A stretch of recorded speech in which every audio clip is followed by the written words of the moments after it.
Then we got a rematch from last week, Naomi and Lacey Evans versus Banks and Bayley. This for reasons. Looked like a bad fancy dress party. It looked like dancer girl, I'm American, emo, and rapper. Yeah, a little bit, actually. Yeah. And like, to be honest, the match itself was actually quite good. I quite enjoyed the match because all four of them are really good workers. Totally. But I don't want to see them in tagging against each other. I want to see them as single stars. I kind of I know that you have to do tag matches now and then to build a feud, but we had this last week, and we're probably going to get it again next week. Probably. But the interesting thing for me came slightly later in the show. I will just mention it because it's such a small segment. We'll mention it now. Bayley and Sasha were backstage because they won the match earlier in the day.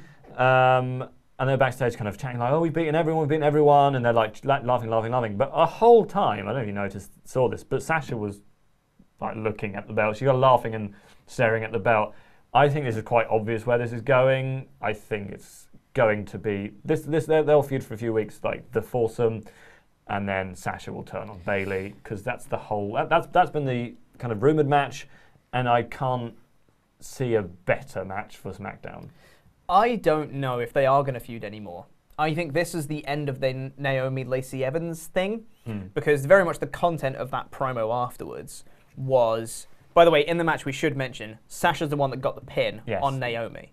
Thanks to Bayley's help, she interfered with Naomi's split-legged moonsault, but yeah, it was Sasha got the pin, so Naomi pinned Bayley last week, but then Sasha pinned Naomi this week. Yes. So it's really putting over Sasha mainly.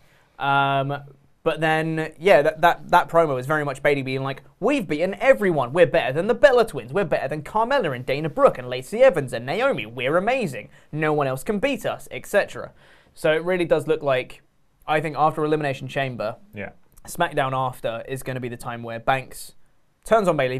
Bayley's probably going to be cutting a promo with Banks in the ring being like, I don't have any challenges for WrestleMania. I'm the best. And then Sasha will attack her. I don't know whether it's going to be a Bayley face turn or a Banks face turn. I don't really want Bayley to turn face so soon after turning heel. It's going to be a Banks face turn. I also don't want Banks to turn face again. Me neither. Because she's much better as a heel. So I don't think either of them is going to be a good turn. Banks could be a sort of tweener where she's kind of a bit badass talking about Bayley. Like, you were my best friend. And now you're nothing without me kind of thing. Yeah. Yeah, it can work. I don't know. But yeah, it really feels like it's building towards that Banks-Bayley feud for Mania, probably. The match itself was quite fun. As you mentioned, it was really good. I like the finish as well. Naomi went for the split-legged moonsault. Bayley interfered with it. And then Sasha pulled her down and then did the double knees in the corner, stomping down on her, which I thought was really cool. It's not very often she wins with that, but it's a cool-looking move, so I'm glad Meteora! Sort of, but it wasn't Meteora to the, the shoulders. It was just in the chest, which is nice.